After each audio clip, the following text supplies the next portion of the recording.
Hi everyone! So today I'm going to explore the world of materials. Something that has really interested me since the beginning of starting this project was the idea of exploring how to create different post-processing effects to change the aesthetic of the worldview. This has been done in a plethora of really cool games, which is where I'm drawing a lot of my inspiration from. On that note, I'm planning on creating two looks today. For the first one, I want it to look like someone sketched it, and for the second one, I want it to look like someone painted it. I think this will create some really interesting effects, so let's get right into it. Alright, so for this first one, we're aiming to look like someone had sketched it, like I mentioned earlier. This is super inspired by games like Return of the Obra Dinn, so I'll just quickly speed through the different iterations that eventually led to the final product. So here, I'm starting by just focusing on the left outline of each of the objects within the scene, and here's the product of that. I think it looks really cool. Now, let's go a bit further.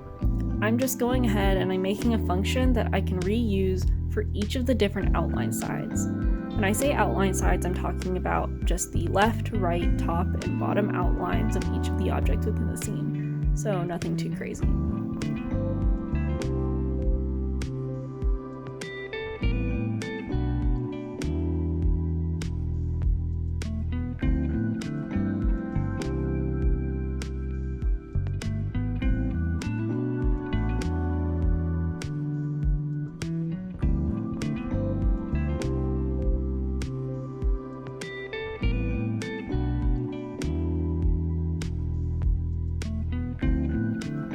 Hey, this also looks really neat.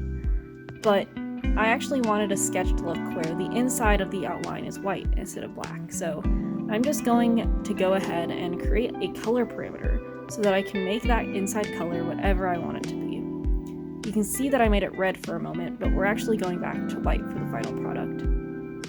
After experimenting with the line intensity and color for a bit, this is the end result that I came up with.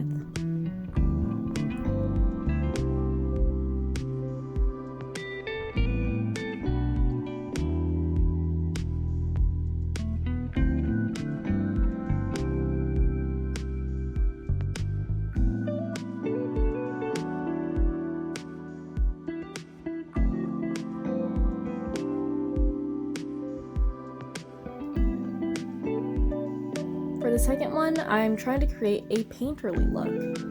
I'm a huge fan of the Impressionist era, and I've seen some other people do something similar to this, so I thought it'd be really fun. Here, I'm actually using the built-in starter content textures to my advantage, and I'm using those to apply those textures to the different aspects of the scene to create this painted look.